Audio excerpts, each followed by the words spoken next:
Just as an introduction, this is Carrie Buck, the young woman who was the plaintiff in Buck versus Bell, which is a very, very famous US case. And it was a test case for compulsory sterilization laws.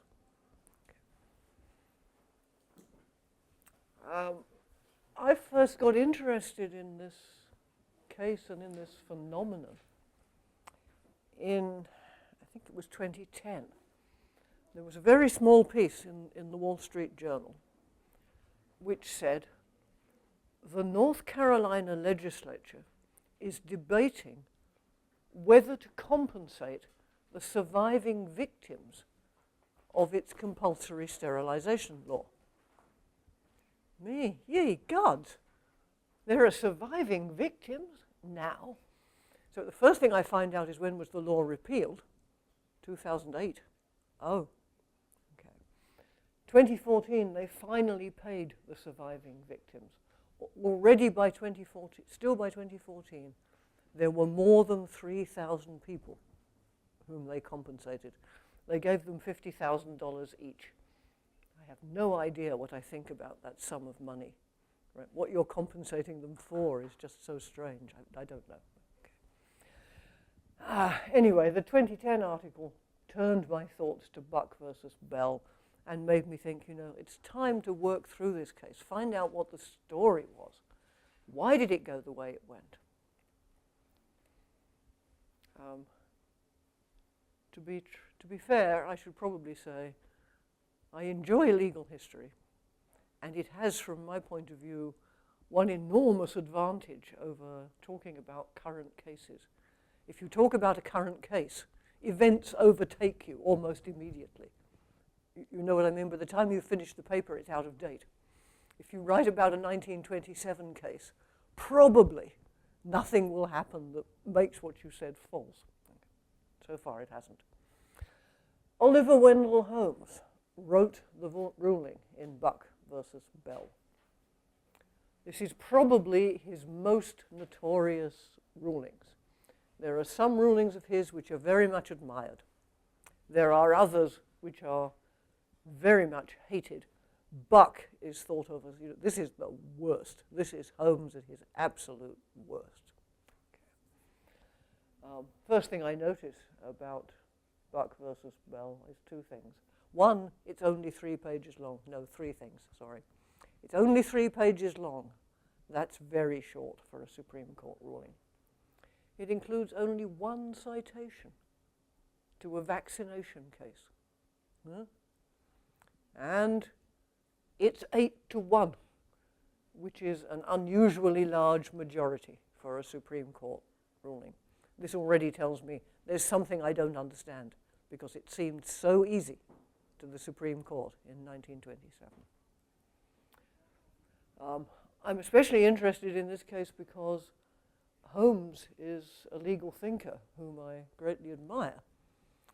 And this raises some disturbing questions about how you should assess his theoretical views about the law, and specifically about his views on law and morality, where he's been severely criticized, especially recently.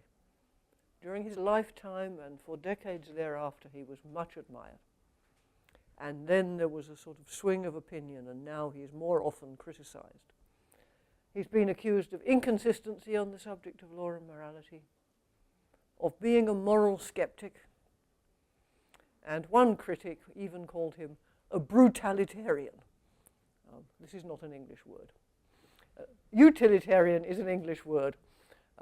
Brutalitarian means a really brutal kind of utilitarian, who will cheerfully hang the innocent man if it will prevent the riot, that kind of thing. An especially disturbing ruling to me because Holmes is traditionally regarded as the first legal pragmatist. And I think with good reason, because there are many pragmatist ideas in his legal thinking.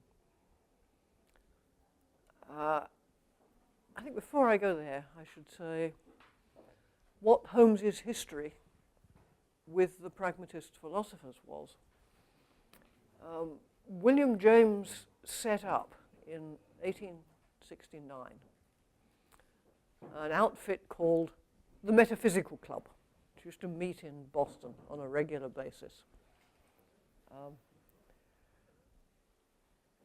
The first time we hear about this idea is in 1868, when he writes to Holmes. James is in Berlin. He writes to young Oliver in Boston and says, when I get back, let's set up this metaphysical club. We'll discuss nothing but the most important, profound metaphysical questions, and we'll admit nobody but the very topmost of Boston manhood. Marvelously snobbish observation, right? Only the most important families are going to be there. And of course, only the men, only the topmost of Boston manhood.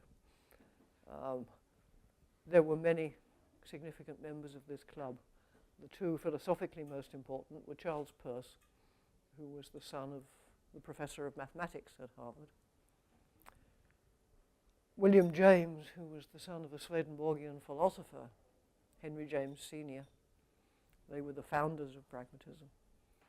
And Holmes, who was the son of, I read my text again before I came here. I say, a well-known physician and poet. And reading it, I wondered how many of you thought his father was the physician and his mother was the poet. I don't know anything about his mother. His father was a well-known physician and poet.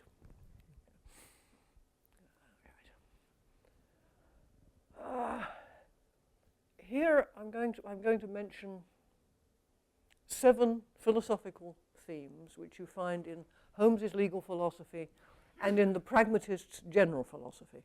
So these are 7 important commonalities, suggesting that he learned a good deal from the Metaphysical Club, even though he went for only a year or so, even though he never described himself as a pragmatist, even though he really detested James's idea of the will to believe. Prediction theory of the law, so-called. It's got very clear affinities with Peirce's and James's versions of the pragmatic maxim of meaning. Holmes says what it means to say that this is the law is, this is what the courts would decide were this case to come before them. That's known as the prediction theory. Peirce and James both say what it means to say anything. What it means to say this is true, this is real, has to do with what the consequences would be of that predicate truly applying.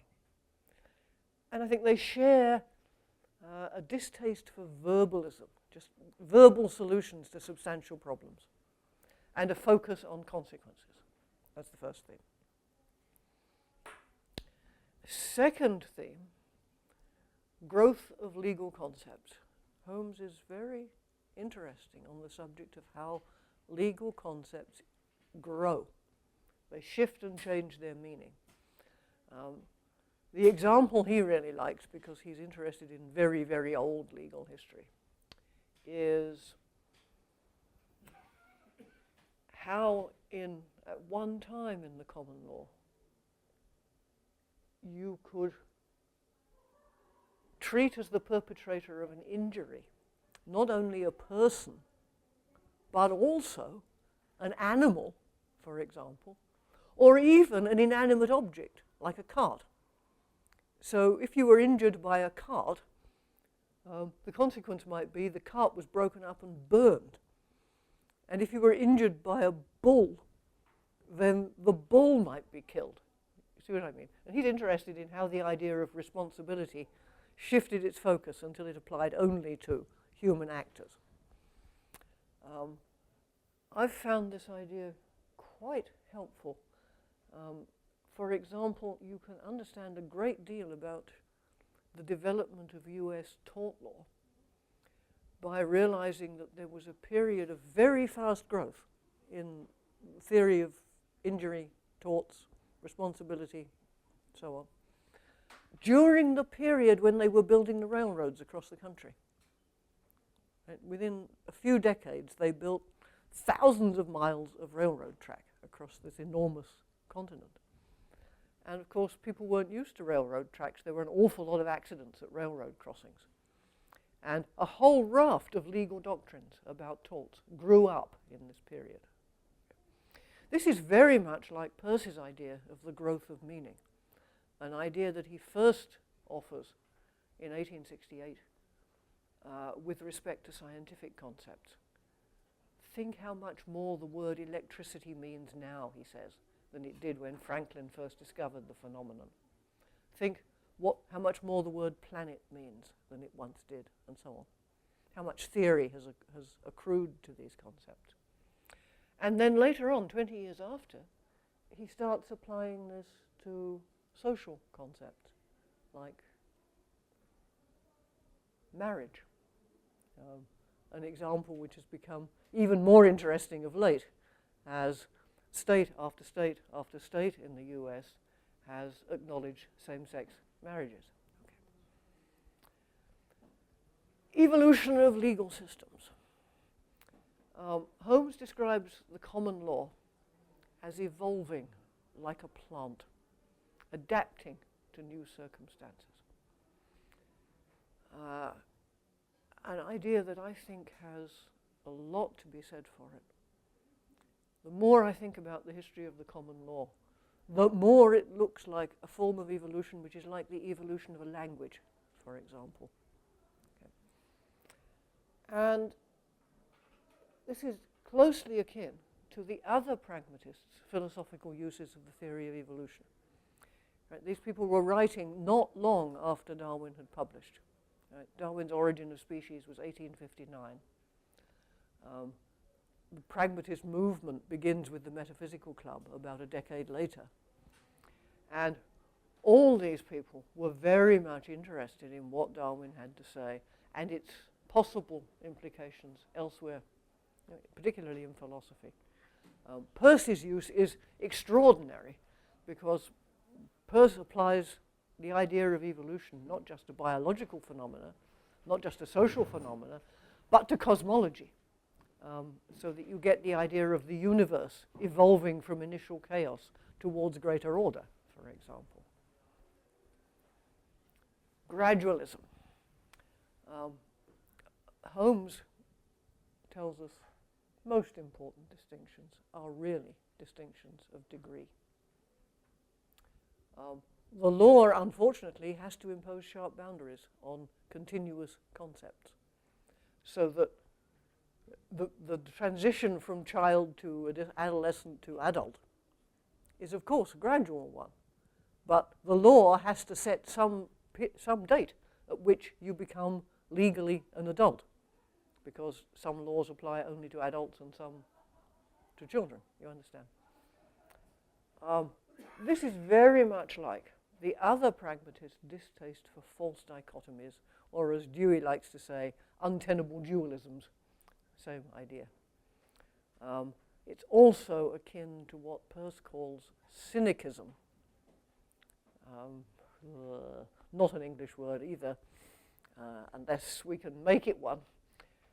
And no, please don't confuse it with cynicism, which some people have done. That's a terrible thing to do.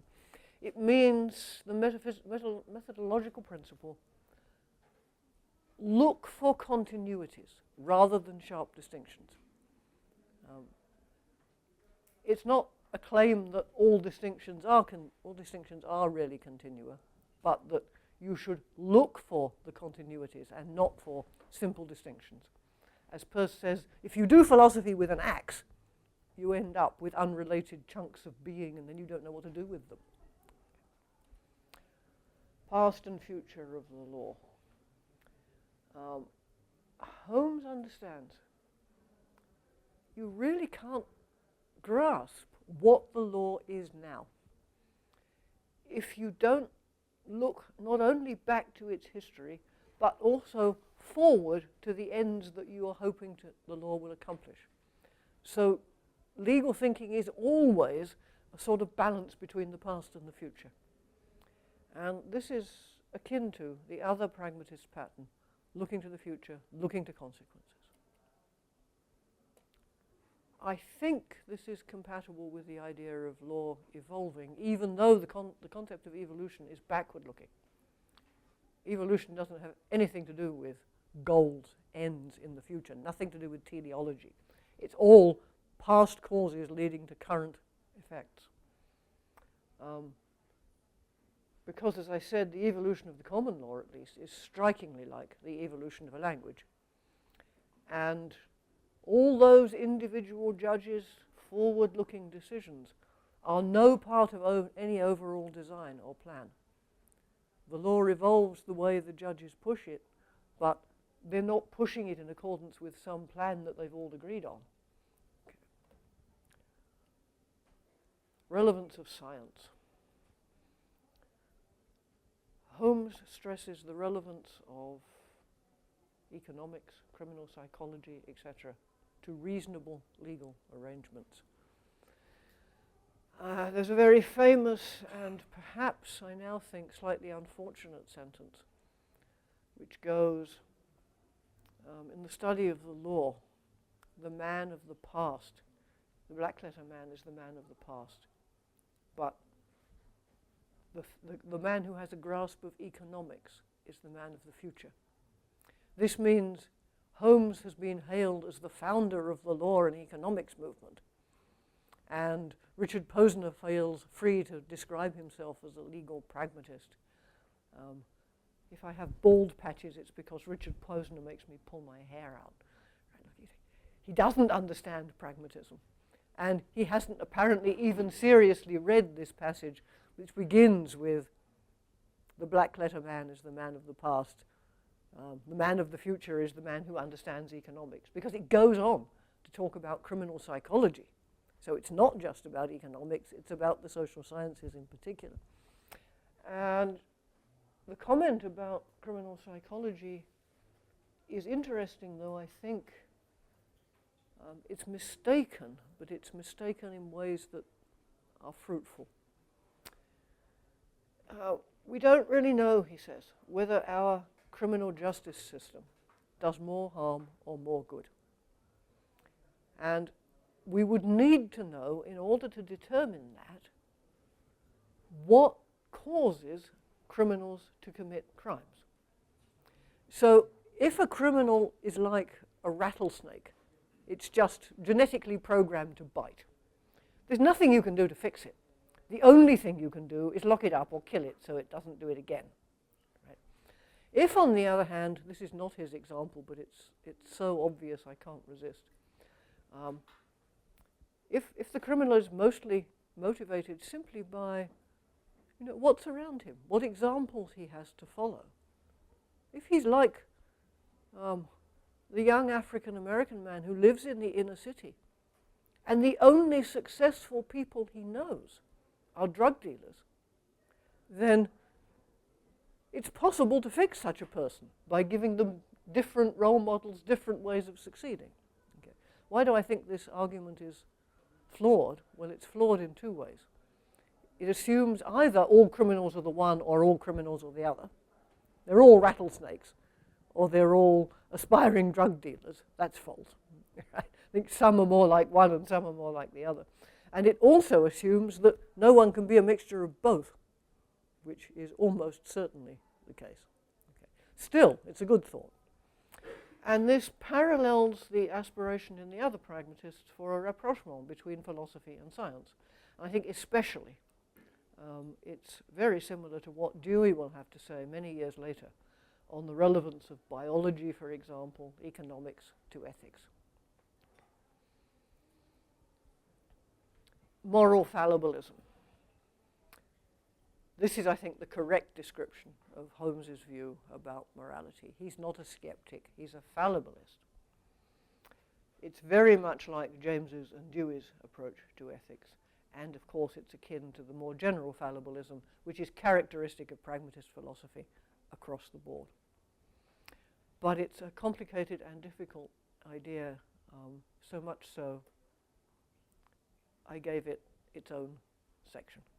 So,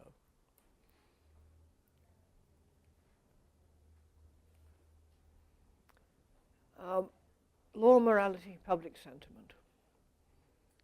I agree with him in significant part, but not entirely. So let's see. The first thing he has to say about this is law and morality are conceptually distinct.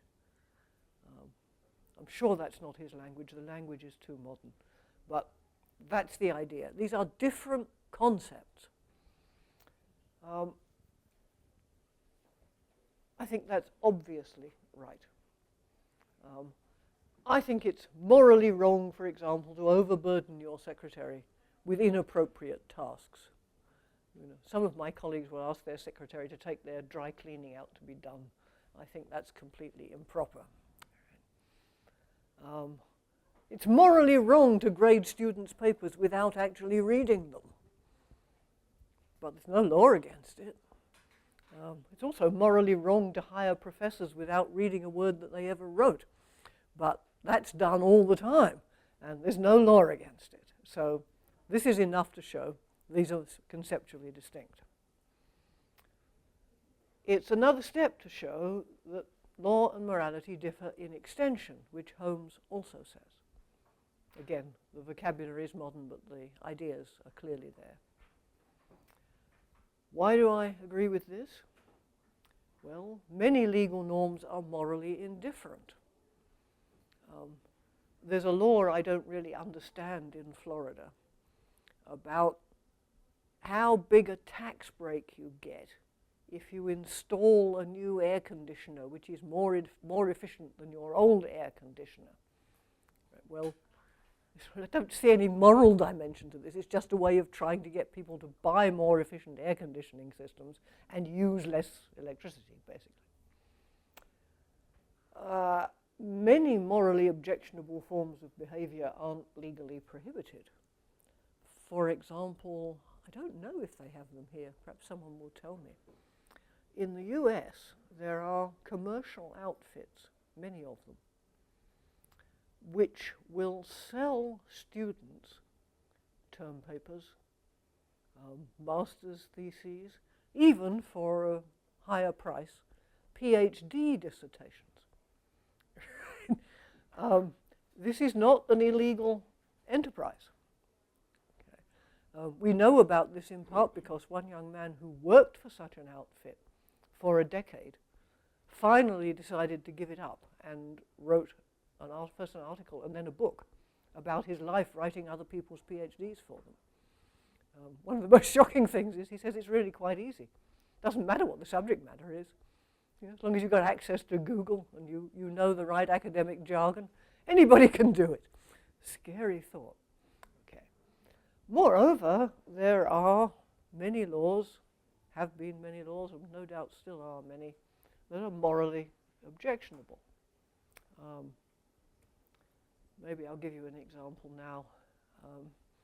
Until 2007, when, thank goodness, this was repealed, Pakistani rape law required 4 male Muslim eyewitnesses to a rape before the defendant could be convicted. Huh? Well, the consequence of this was nobody was ever convicted of rape. But several hundred young women were imprisoned for having made false accusations. That's to say, accusations that couldn't be substantiated by 4 male Muslim eyewitnesses. It was just the kind of thing to make me really angry. This is terrible, terrible, morally dreadful law, but okay, there it was. Holmes also says the evolution of a legal system is connected with the moral evolution of a community. I think we have seen this in recent years in the US with first changing moral views and then changing legal arrangements, first about same-sex marriage and about the execution of underage criminals. It used to be, until 2005, that some states would execute underage criminals if they were convicted of capital murder. And in 2005, the Supreme Court ruled that that was unconstitutional. And I think this is clearly the result of moral unease in the community, that it's just too young to decide that this person is hopeless, he can't be fixed. Holmes also says the rule of law contributes to the moral life of the community. It makes life predictable if you have the rule of law. That makes it easier for people to flourish, and it can enlarge people's moral vision. I think when he writes this, he feels it much more deeply than we might. To us, it's kind of theoretical. We're used to living with the rule of law. We're not conscious so much of what it would be like to live without it. But Holmes fought in the Civil War. He knew what it was like to live in a country that was completely lawless, right, because the North and the South were at war. He knew how terrible that was, and I think you can understand a lot about him by knowing he was a Civil War hero. Fought with the Union Army, was wounded 3 times, nearly died of dysentery, became a different person, I think, as a result. I think it also partly explains the decision in Buck versus Bell, but that's another matter. Okay. And what's morally right or best, he thinks, and I think too, isn't something a judge or anybody can know a priori. Our moral intuitions are fallible. What enables human flourishing has to be worked out. It's very hard to know whether this arrangement or that arrangement is better. You see here, there's an assumption about what morality is about, which I'm simply taking for granted. I don't know how to argue for it. If you press me, I will mumble and mutter, but it sounds right to me. Okay.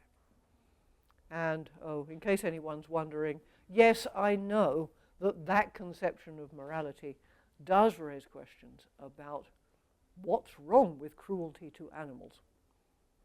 If it's really about us humans, then what exactly is wrong with torturing cats? I have something to say about that if you press me. Okay. However, Holmes, I think, makes 2 mistakes in this area. One is he thinks that morality is only about intent and law is only about overt action. Well, that's just false. In particular, I don't understand how he could have forgotten that mens rea, intent, is actually required for a criminal conviction.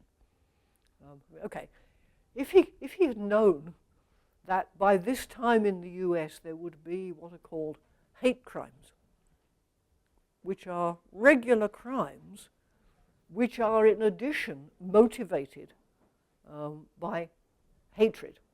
It has to be the right kind of hatred. Hatred of another race, for example, or of gay people. It won't do if it's motivated just by hate of your brother-in-law. That's different. But hate of some group of people. They carry heavier penalties. Well, Holmes would no doubt have said, this is nonsense, this is an absurd law, get rid of it. But that's no reason to say that law is only about action and not about intent, because we ask about intent all the time. He's also, I think, over-optimistic that the evolution of the law is always progressive. It doesn't seem to have occurred to him that legal regimes may get worse as well as better. But we know they can. I suppose both of my examples are after his time, but I'm quite sure there were examples that he could have appealed to. Nazi race laws would be one of them. What's called Jim Crow laws in the southern US. I have no idea why they are called Jim Crow laws, and I made a serious effort to find out. I cannot find out. But the phrase is used both narrowly and broadly. This was interesting to discover. Narrowly, it refers to the laws that many of the southern states had about public transportation. So that in a bus, for example, there were seats at the back for black people, and white people rode at the front of the bus. And in some uses, that's what Jim Crow laws refers to. But in other uses, it refers to all the race laws, the laws about, for example, the white drinking fountain and the black drinking fountain and other such nonsense. By the way, it's the reference to public transport and to the buses that explains the phenomenon of the freedom riders. These were a bunch of people who trying to get these laws changed. Black people and white people would get on the bus together and sit next to each other. They were the freedom riders. This was a huge gesture against a bad law. Okay. Buck versus Bell, finally. The idea of eugenics is very old. Probably you all know this, but the word is Greek in origin. Eu as in euphemism, well, and genics as in genetics, well born. So well born. The word is new. The idea is very old. It's found in 6th century BC Greek writings in Theognis, about whom I know nothing except that he said this. And you find it in Plato's Republic. Okay? You remember, in Plato's Republic, there's going to be a lottery, only it's fixed. And the best men will get to marry the best women and produce the best children with the golden souls. Okay, well, this is a program of eugenics in Plato. But the word was coined in 1883 by Darwin's cousin, Francis Galton. A very strange person, I have to say. He's a very odd man. Can you read the cartoon? It's a bit fuzzy. The man on his knees is proposing, and the young woman is saying, I'm sorry, you've got to have a eugenics certificate, or I'm not accepting. One of Galton's strangest productions was the draft of a novel about a place called Can't Say Where. And in this place, there was a college of eugenics. And in order to be allowed to marry, you had to get a certificate from this college that you were genetically fit. And if you passed with distinction, you could make a college marriage, which meant you could marry another graduate with distinction and produce really top-notch children. And if you were mentally defective, not only did you not get a certificate, you were to be punished for procreating. I suspect part of Galton's motivation was, his first book was called Hereditary Genius. He came from this extraordinary family where a great many people did a great many interesting intellectual things. And he thought that feeble-mindedness as well as intelligence was inherited entirely, so that it was all about genetics. He was also, by the way, one of the pioneers of fingerprinting as a means of identifying the perpetrators of crimes. I said he was a very curious fellow. You find the idea of eugenics also in Darwin's second book, The Descent of Man, where he says, look, if you're breeding, say, wheat or racing pigeons or cart horses, you don't just breed anything with anything. You work very hard to make sure you get the best horses, the best wheat, and so on. But we let any old human being breed with any other old human being, and we just get whatever results we get. And it's pretty clear he's influenced by his cousin. This, by the way, was part of the reason that in the 1920s, many progressives in the US objected to the teaching of evolution in public high schools because they were aware of this eugenicist strand in Darwin's second book and afraid of it. Okay.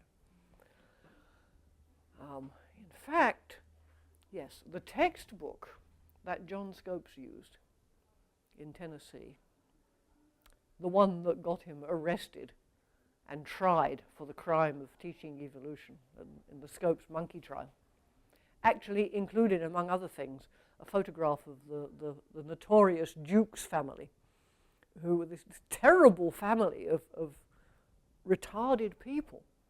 You know, and you see them, there's a picture in the book of the whole family. It's really scary because they're all funny looking and they're getting worse and worse until the last ones are really terrible. This one family was a sort of example of all of this is hereditary. Well, of course, it didn't show that at all, but okay. And it was in the standard biology text, which was Darwinian. Okay. Early decades of the 20th century, this idea was taking root around the world, everywhere. I mean, really everywhere. Asia, Latin America, the US, Europe, across Europe. One of the worst places was Scandinavia, believe it or not. This is really amazing. And in Britain, where the most remarkable people endorsed it, Sir William Beveridge, who was the author of The Welfare State, Winston Churchill, and across the United States. And in the States, various states introduced compulsory sterilization laws, sometimes for criminals, sometimes for the feeble-minded, sometimes for both. The earliest was in Indiana in 1907. The most severe law was in Kansas in 1912. In 1912, it wasn't just that you were allowed to sterilize the unfit. You were also liable to criminal prosecution if you were the superintendent of a mental institution and you didn't recommend this. Okay. The state that sterilized the most people was California, which by 1944 had sterilized more than 17,000 people. That's a lot of people. By 1924, however, because there were a lot of legal challenges, it had been established such laws were unconstitutional on two conditions, or one of two conditions. You couldn't sterilize someone as a punishment for a crime. Some states had adopted sterilization as the penalty for rape, and that was deemed unconstitutional. It was cruel and unusual punishment. And it was also unconstitutional if you sterilized somebody without a proper hearing. They had to have legal representation and there had to be a proper hearing before you did this. Okay. And the very same year that that was established, Virginia passed its eugenics law, which was very carefully crafted to avoid both those constitutional barriers. Sterilization was compulsory for the feeble-minded in state institutions, not a punishment for a crime. So that was not an issue. Moreover, there were proper procedures, at least formally proper procedures. The victim, if I can call him or her that, had to be notified, had to be legally represented, and there had to be a formal hearing. And they decided they would make a test case of Carrie Buck. Okay. Who was Carrie Buck? Okay. This case came to the Supreme Court in 1927. Holmes wrote the ruling for the 8-1 majority, 3 pages long, 1 citation to a compulsory vaccination case. That's an interesting citation. What's the precedent? The precedent is we vaccinate people against serious communicable diseases so that they don't get them and pass it on to other people. And you can see that the idea was being mentally retarded was like that. It was something you would pass on to your children if something wasn't done about it. Okay. Holmes wrote the ruling. Holmes was a very impressive looking fellow. I have to say, when he was a young man, he had a little moustache. And as he got older, the moustache got bigger and bigger and bigger until it's really impressive. He was also very tall. There's a marvelous picture of Justice Holmes with Justice Cardoso, who was a little short guy. And Cardozo is looking up to him, asking, why are you so tall, Oliver? Why are you so tall? Very impressive. This ruling includes what is probably Holmes' most notorious line. Holmes writes beautifully with immense rhetorical power. Unfortunately, you can also write memorably scary lines as well as memorably inspiring lines. His view about the Buck case is 3 generations of imbeciles is enough. We don't want another generation of imbeciles, which we will get. Actually, 3 generations of imbeciles it's illogical. This makes me a little crazy. Carrie Buck already had a daughter. She had an illegitimate daughter, Vivian, who was allegedly also retarded. Well, sorry, if you think 3 generations are enough, the person you should be sterilizing is the little daughter. Never mind, but forget that. Carrie Buck, her mother, and her daughter were all allegedly morons. Moron, by the way, is a technical term. It turns out that a moron is slightly smarter than an idiot, which is surprising to me, but okay, idiot is the lowest grade. Moron is somewhat better. Do I dare tell you this? Yes, I know a wonderful little poem about morons, which I really love. And it's kind of instructive too. See the happy moron. He doesn't give a damn. I wish I were a moron. My God, perhaps I am. Well, there they are. That's Carrie Buck on the left with her mother, who was also in the same mental institution. They don't look terribly bright, but I mean, who knows how severely retarded they really were. Nobody knows. Stephen Jay Gould, who was a famous biologist, wrote that he believed that they were misdiagnosed. I don't know. A law professor from Atlanta actually went to the mental institution while Carrie was still alive. She died in 1983. And found her and another inmate of the institution, he says, doing a crossword puzzle together. Now, if they really were doing a crossword puzzle together, I think it must be true they were misdiagnosed. Right? If they were merely pretending to do the crossword puzzles, a sort of game, not understanding, I don't know which they were doing. Okay. Then there's little Vivian, there with her foster mother.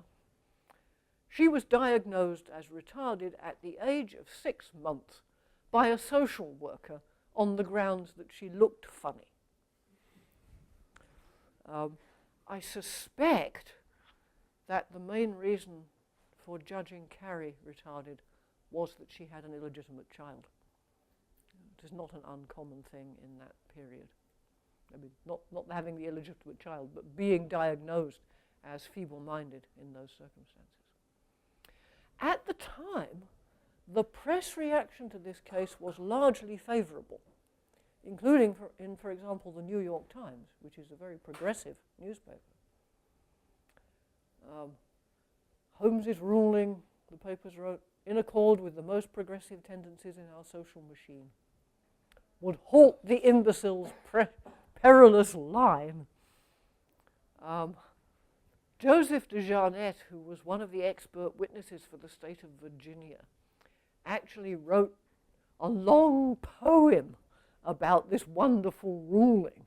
This is only one verse, there's a lot of it, but I'll read you one verse. Oh, why are you men so foolish, you brooders who breed our men? Let the fools, the weaklings and crazy keep breeding and breeding again. Remember the Duke's family, right?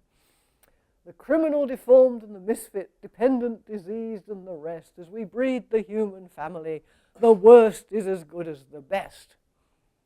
Oh boy, he's assuming retardation is always hereditary. Right? This is the only cause, and it's inevitable if you have retarded parents that you will have a retarded child. Both of those things are false. So there was opposition, And the character of the opposition was, I think, interesting. Among those who saw how potentially dangerous these laws were Clarence Darrow and G.K. Chesterton. These are very different people. Darrow was perhaps the most famous criminal defense attorney in the US at the time. He defended, among other people, John Scopes in the Scopes monkey trial. He was pretty clearly an atheist. He saw these laws are potentially extremely dangerous. Think of what use they could be put to in the wrong hands.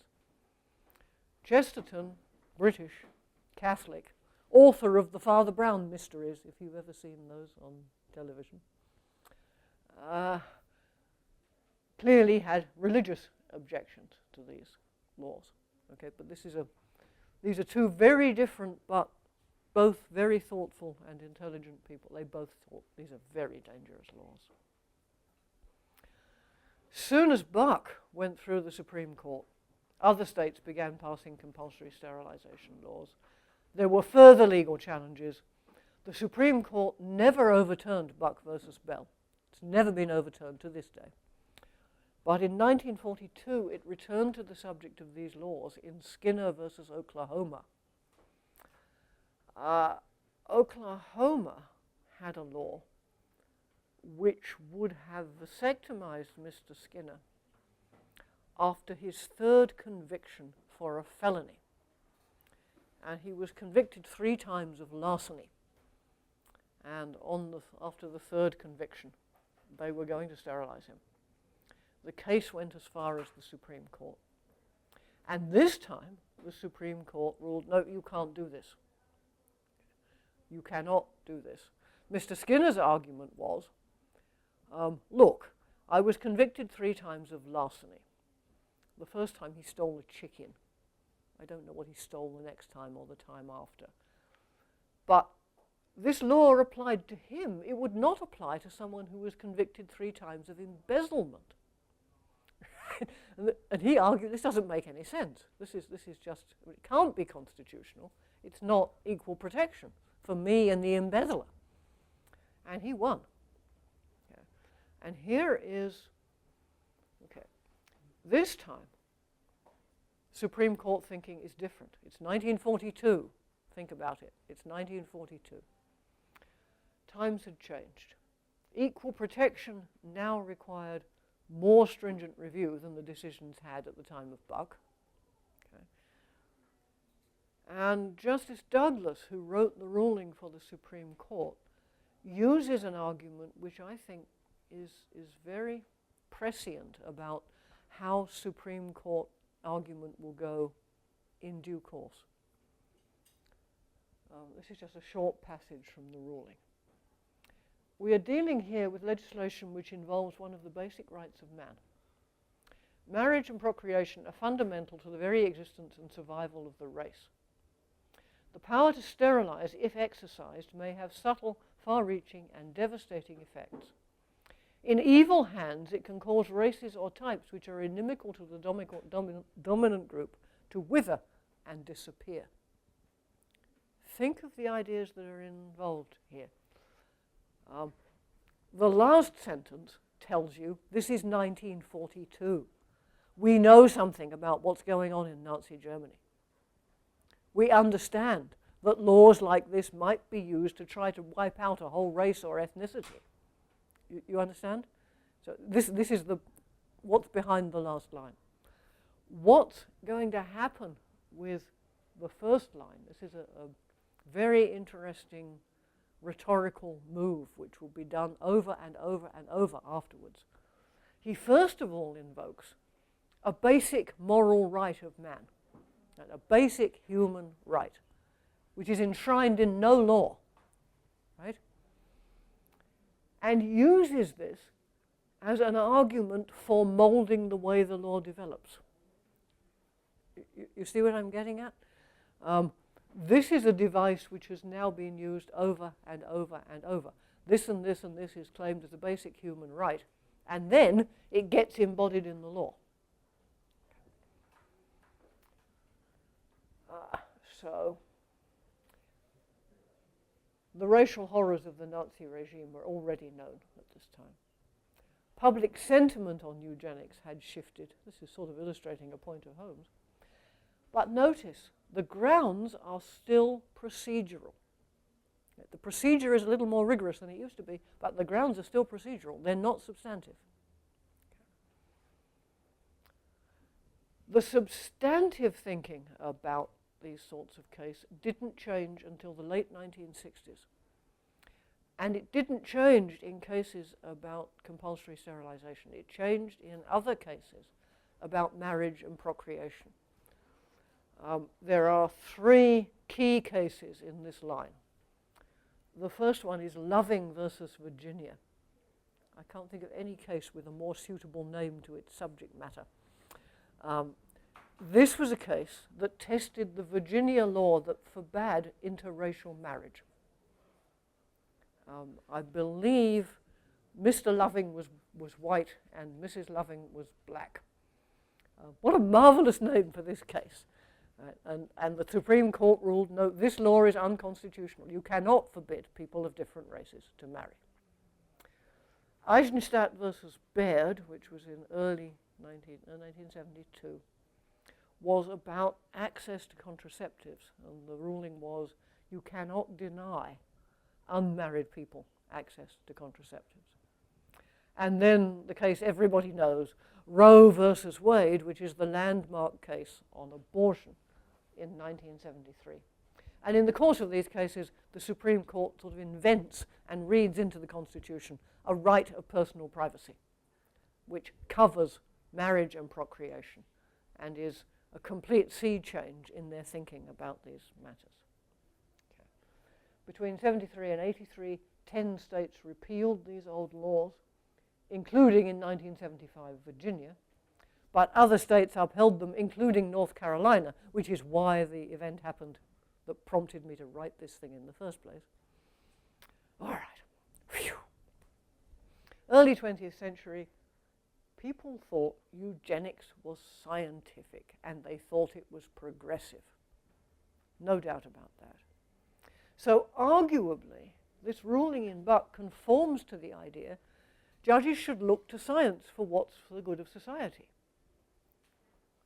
I would add, but you'd better make sure the science is any good. Don't just swallow it whole because a few people tell you this.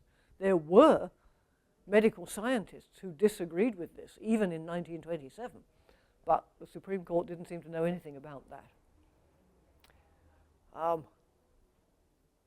If they had, they would have known that the science was very weak. It was oversimplified, perhaps out of date. We now know there are other causes of retardation, and not all retarded parents will have retarded children. To us now, I think, certainly to me, his ruling seems scientifically naive, politically naive, morally blind. But I think to him and his colleagues, it looked like a reasonable sacrifice to ask of an individual for the sake of the good of the community. That's why the one precedent cited is about vaccination. Right? If you're vaccinated against some disease, there is a small risk. You know, a tiny number of people who are vaccinated will be damaged by this. And we ask people, we mandate that people take this risk for the good of society. We're now seeing in the States the consequences if people resist, because there's been a lot of resistance to measles vaccination, and now we're seeing epidemics of measles. I think it also shows Holmes remembering the Civil War, because he actually writes in the ruling, look, we ask young men to go risk death for their country. The sacrifice we're asking of Carrie Buck is relatively small compared with that. Remember, he was injured 3 times and nearly died of dysentery. He knew what it meant to be asked to go serve in a war. Well, I wish Holmes and his colleagues had had half the imagination that Darrow did or Chesterton did, their ability to see the dangers. But I also wish they'd realized other people might disagree with their intuition that this was a morally good thing. hence my conclusion. Holmes was very Olympian. I showed you that particular picture specifically because, you know, he's so smart and so good looking and so tall and comes from such a good family that he's not terribly sympathetic with the, you know, the concerns of humbler people. He can't really get humble people, not the way James could, for example. But he was only human. And he was actually right to say, as he did very clearly, it's a misfortune if a judge reads his sympathy with one side or his own moral convictions into the law. The law is not about your sympathy with one side. It's not about your moral convictions. It's about the law. He was right about that. And the fact that this ruling is so ugly illustrates that he was right about that, even though this, I think, was a bad ruling. The fact that he failed to practice in Buck versus Bell what he preached in The Path of the Law shouldn't make us think that he was wrong in The Path of the Law. I think he was right in what he said in The Path of the Law. He just didn't practice it in this ruling. Phew. Thank you.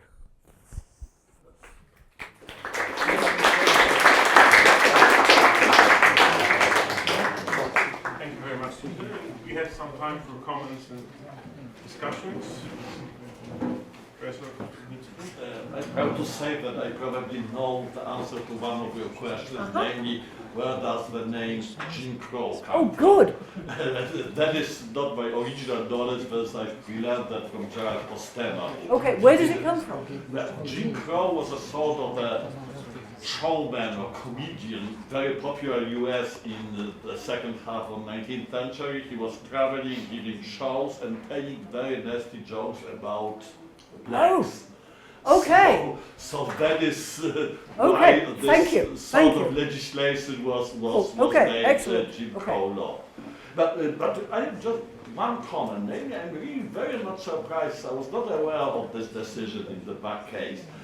When you compare Buck case to Lochner case, so you may say there's this famous dissenting opinion of Hunt in Lochner case. So he took quite a different position. He was rather sympathetic with the needs of ordinary people, protection of individual rights and things like that. Okay.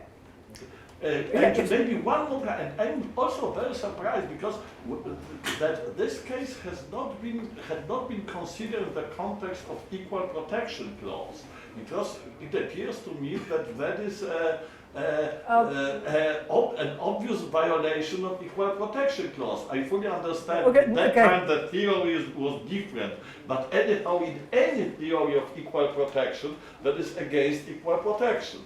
Who knows? Look. The Constitution does not interpret itself, right? Moreover, it's very rare for a constitutional case that goes as far as the Supreme Court to be a unanimous decision. Yes?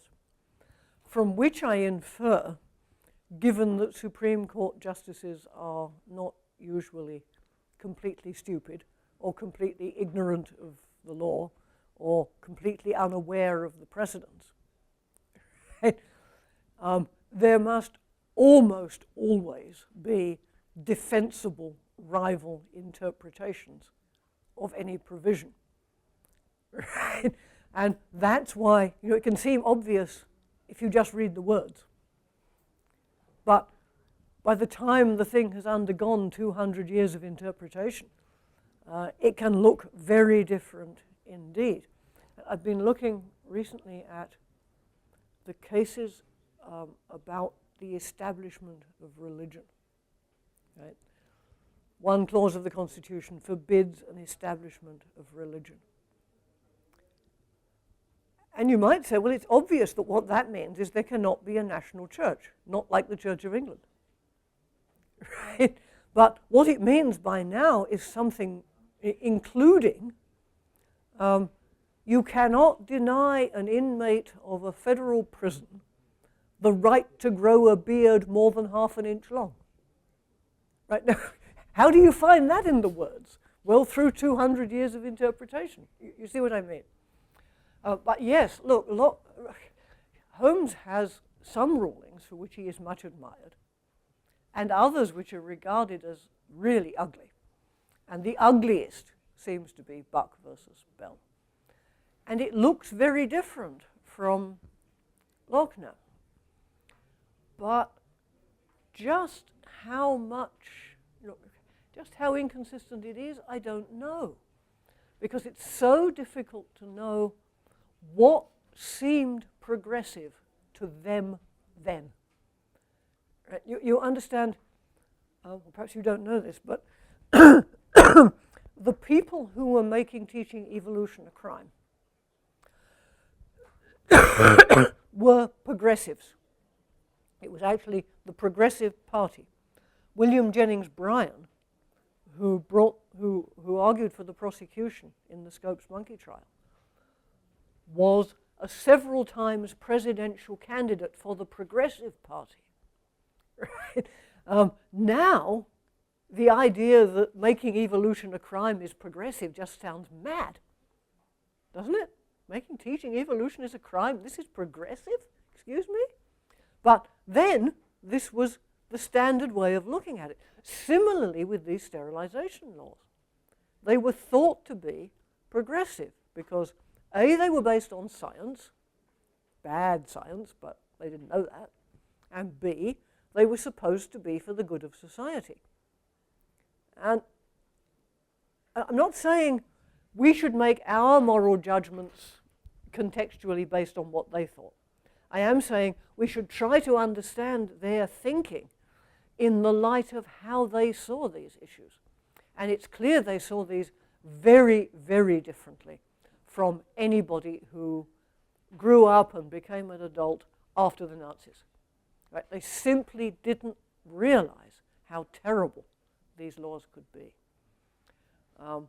It's also not entirely clear to me just how much Lochner is motivated by sympathy with the people concerned. Right? I mean, Holmes's legal rulings are often very narrowly legal. And I think he thinks his colleagues are over-impressed by an economic theory which he doesn't even know is true. So I'm not sure if I read Lochner as carefully as I read Buck, which I haven't, but I'm not sure if I did. I wouldn't think this is actually the same Holmes with the same attitudes, but a different upshot because of the different context. Okay, I don't know I would, but I might think that. One of the things he does say in Lochner, I believe, is that this case is decided on an economic theory, which may very well be false. So my recollection, his dissenting opinion in Lochner, so Holmes says the following: the economic theory on which the majority opinion is based is absolutely false. So that is why I think that's the decision Yes, is should wrong. we so yes. But that's not sympathy with the... You see what I mean? It's something else. But anyhow, he was progressive in the sense... In that sense, yes. Yeah, that's, but the problem with the word progressive is that it's so context dependent. Exactly. Right. Yeah. For the time being, he was... That's right. From that time, That's right. he was progressive. Which exactly explains why, during his lifetime and shortly after his death, he was much admired. And then there was a period in which he was much detested, because Dewey, for example, wrote about him after he died. You know, this is the great liberal of the law. If you called him a liberal today, people would think you were crazy. But this is because the content of the word liberal has changed dramatically since Dewey wrote this. What he meant was Holmes is interested in allowing the states to pass laws to see how it works. Right, and then deciding whether other states should follow. This is a sort of experimental view of the law. Nowadays, the idea of federalism in that sense is regarded as distinctly illiberal. The only person who argues like that anymore is Justice Thomas, who is one of the most conservative members of the court. Right? So the word liberal has shifted, the notion of progressive has shifted, the whole thing has changed. If I can. I have a few remarks and one question at the end, which refer to the last slide, probably. Question about the kid one, not that one. Who's kitten is this? In one moment, the lecturer mentioned that Kirby Holmes was scientifically naive in the case of this book. And I entirely agree with you. And the reason for that is very simple, because, and this is my two remarks, because he was not a scientist at all. He was only a lawyer. Moreover, James also was not a scientist. The only scientist, was from the Pragmatism movement, was Peirce. But I'm not sure about that. But probably Holmes never read anything which was written by Peirce. Oh, he did. We know something about it. Okay. We know something about that. Because I get suspicious that if Holmes had read anything from Peirce and anything about the science and the understanding how Peirce understood science at that time, so probably he would have not been so much naive about science, because for Peirce, as I remember, it was not only the problem with the morality and the fallibility of moral judgments, but also the problem with the science, which is never the exact science. So we never know if our theories are really true and valid. And I believe that the picture of Holmes, and especially in the case of Haack, was in fact very naive, because he was very much detached to the notion of science, which is very exact, which is sure, which can provide us with a very perfect knowledge about what will happen in the future. And the second remark is that in one moment he mentioned that probably Holmes could be the first funder of the law and economics movement. And I would be very happy to hear something more about that, because when I read his essays, I had an impression that his understanding of economics was very simple. And probably it is, of course, the matter of his times. What kind of economics was popular in the United States in the second part of the 19th century? It was mainly institutionalism written by Veblen. I met one episode in his life when he met Mill in London, but I really doubt if he read anything written by Mill and if he had any education about the classical economics by Ricardo or by Mill. So what we found in his essays is a very simple understanding of the economics, just institutionalism, and a very simple institutionalism, like Veblen, in fact. And one question is at the end, because I got an impression, just to the contrary of what I had from Professor Studnicki, that he's absolutely consistent with his previous view in the case of Bach. Because I don't believe that Holmes sympathized very much with those... That's what I said, yes. Yeah, absolutely, I agree with you. In the case of Lochner with his workers, I believe that if he had a very simple understanding of what science is, he also had a very simple understanding that judges are not scientists, so they should rather trust the government. The government is creating the law, and the government has much more instruments to create a good law, because there are scientists, there are social scientists, social engineers, there are psychologists, economists, and so on and so on. And in many cases, he was rather trying to support the government point of view, and not found his views in a literary understanding of the constitutional law. And this is exactly what we have here. So we have the situation when we have the law, and Holmes is very consistent with his former view, because if the government said that it's good, let's support the government. It must be good, because it's very progressive. Okay. Lochner, Oh boy. His view was Oh boy. Okay. No, because he was trying to support government. And one more remark. Remember the Brandes brief. I think that the justification in the Brandes brief is exactly eugenic. Said, let's the women breed the best children, so they cannot work as long as we expect them to do. Okay. And those were the argumentation. And that's the question. Because you mentioned that in the last slides that he was inconsistent with what he learned in the path of law. No, and I got a different impression. Oh, okay. Oh, brother. All right. Can we go back to the beginning? Sure. First thing. Peirce was trained as a chemist. The only book he published in his lifetime was on photometric researches.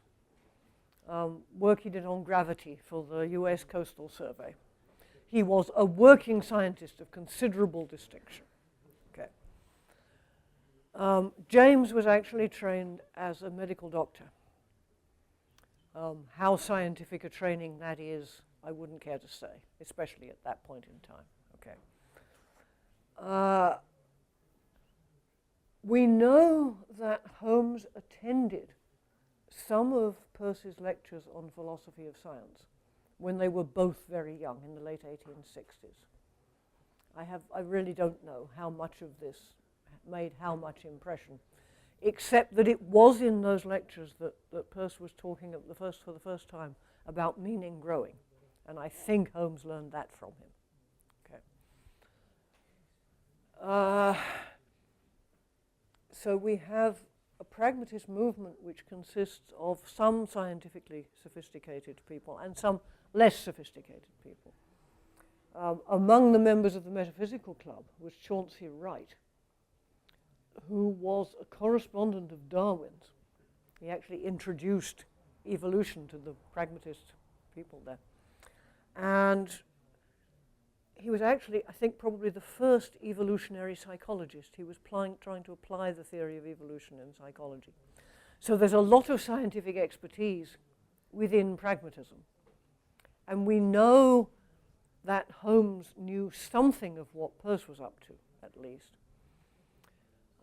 We also know, though, that when the first anthology of Peirce's writings came out, the philosophical writings, it was Chance, Love and Logic in the 1930s.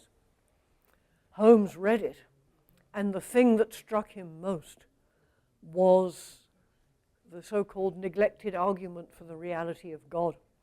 And he thought that Peirce was sort of soft on the subject of religion, right? As indeed he thought James was, with more justice, I think. Okay. You should also know, I did mention this, Holmes's father was a famous Boston physician and a famous proponent of eugenics. And I think Holmes learned the idea that eugenics was scientific and progressive, not at the Metaphysical Club, not from the pragmatist philosophers, but at home from his father, who I think was a very dominant personality, had a huge influence on the young Oliver. I think it was he who persuaded him this is good science and it's progressive social policy. I don't think I would say Holmes takes the view that the government knows what it's doing, so if it's the law, it's good. I think he does take the view that his job as a judge is not to make law, but to apply law. And while he's aware that this gives him room to maneuver where the law is indeterminate or ambiguous, he is not a judicial activist in the sense in which that phrase is used today.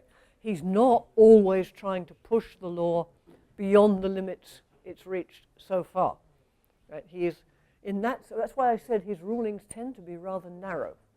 By which I meant simply, he focuses on, my job is to apply the law. It's not to judge the law one way or the other. Right? It's simply to apply it where it's clear. If it's not, I have some room to maneuver. Where it is, I don't. Okay. Now, let's get to the whether there's a consistency or an inconsistency. I think we're talking about two different things. I agree with you that the ruling in Lochner and the ruling in Buck don't suggest a sort of schizophrenic judge who has completely different ideas in these two different cases. I think the reasoning is more similar in the cases than the fact that one upshot is, you might say, much better than the other, is not relevant to it's inconsistent. Okay, so I agree with you, I suppose, to Tomas about that point. But I think he failed to practice in Buck what he preached in The Path of the Law in this sense. Yes, he practiced the part about looking to the sciences, though he was quite naive about what the sciences actually could tell him. But he did not practice what he said about do not read your moral judgments into the law. The law is not about morality.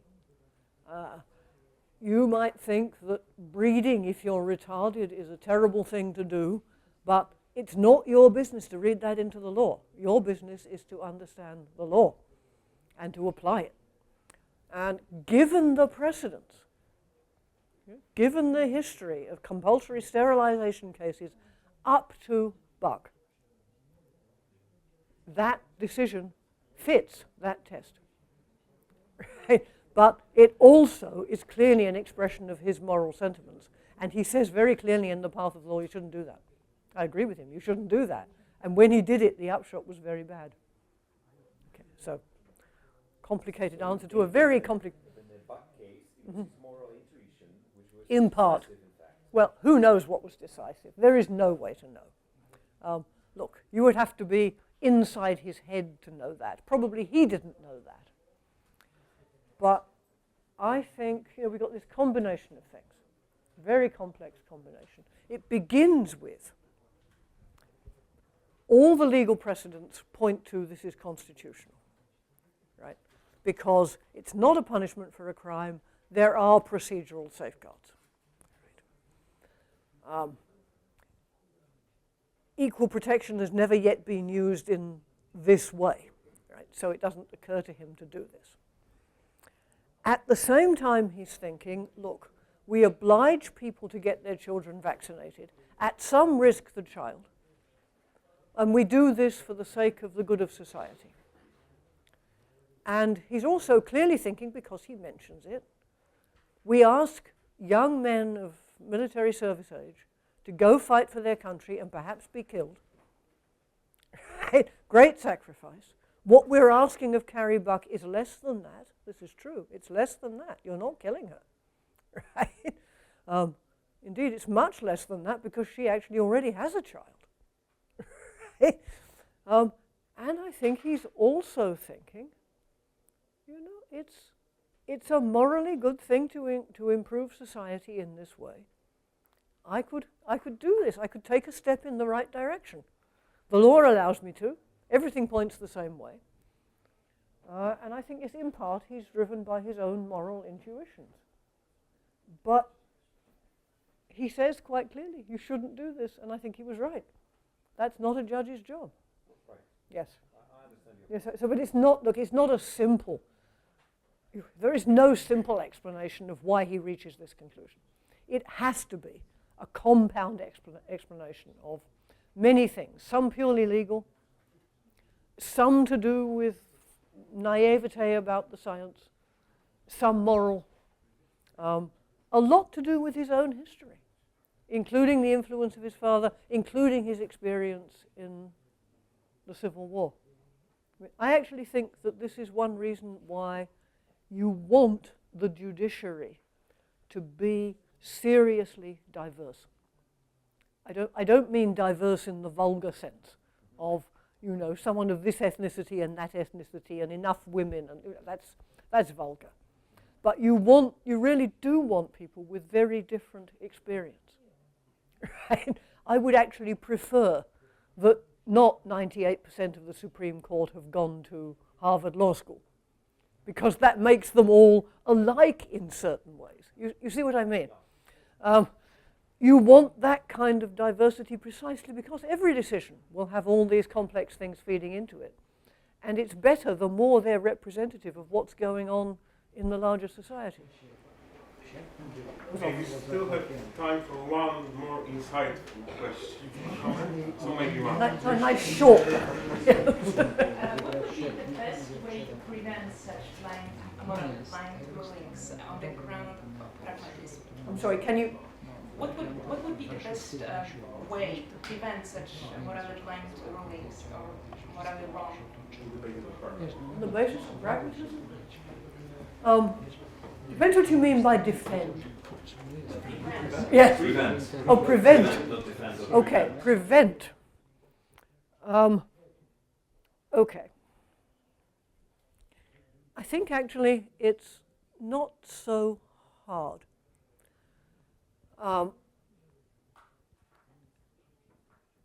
If you agree with Dewey, as I think I do, you understand ethics is not my thing. You know, I started life as a logician, and then I moved into epistemology and philosophy of science, and I'm still a little afraid of ethics, which seems to be much harder than those subjects. But I have a lot of sympathy with Dewey's idea. You know, ethics is essentially about human flourishing. What arrangements contribute to human flourishing? And with James's idea, you can't know that a priori. You have to work it out. Right? You can't know a priori. Look, polygamy isn't the best marriage arrangement. Right? You can't know that a priori. You just have to watch what happens in a society where this is the standard practice.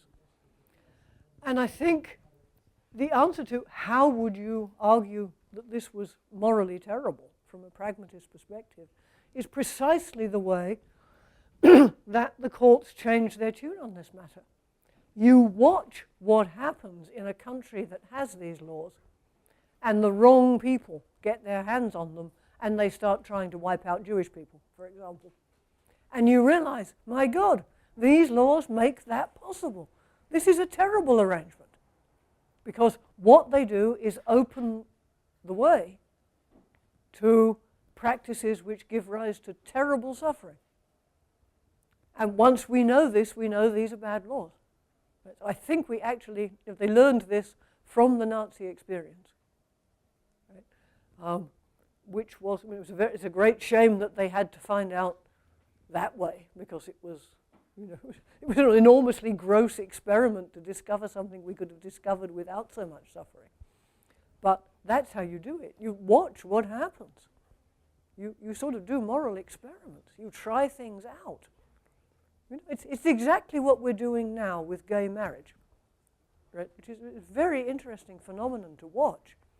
There are still people in the States who think if you allow same-sex marriages, this will destroy the institution of marriage, which is very important to any society.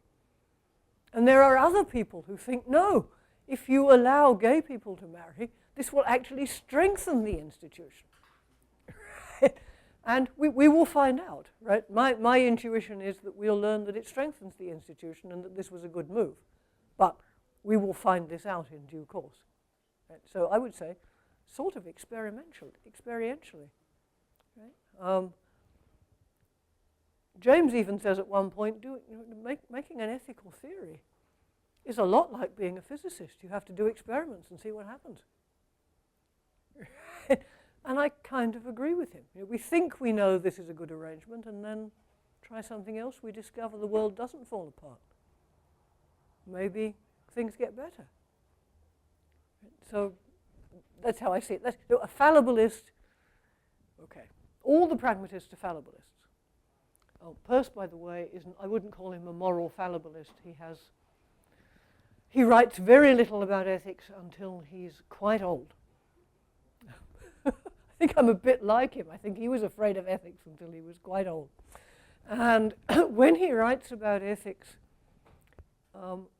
it's actually hard to understand except in the context of his theory of categories. if you understand it in that context, it begins to make sense and to seem not mad. Right? But all the pragmatists are fallibilists, and both James and Dewey are clearly moral fallibilists, meaning they think of moral theories as empirical in a sense. They depend on experience. And they are fallible theories which we can gradually improve as time goes on. If I may end with an anecdote. One of the things that, I don't know where my voice is going, but Dewey says about marriage, you know, whether this is a good institution or a bad institution depends a bit on, well, it depends a lot on what human beings are like. Right? So, if, for example, we're like penguins, who are very touchingly monogamous, then it's a great institution for human beings. Right? If we're like those little monkeys who are completely promiscuous, right? You know, there's one brand of monkey, I've forgotten the name, but they're bonobos, right? I mean, their motto seems to be "make love, not war." Right? They don't fight. They're not aggressive like chimps, right? But they're completely promiscuous. Well, it matters whether human beings are more like penguins or bonobos, right? Well, it does matter to whether marriage is a good social arrangement, whether the law should support this institution, how far it should extend this institution, how difficult it should make divorce. And this is something you can only find out empirically. Right? I agree with that pragmatist thought. Phew. Okay, so thank you again.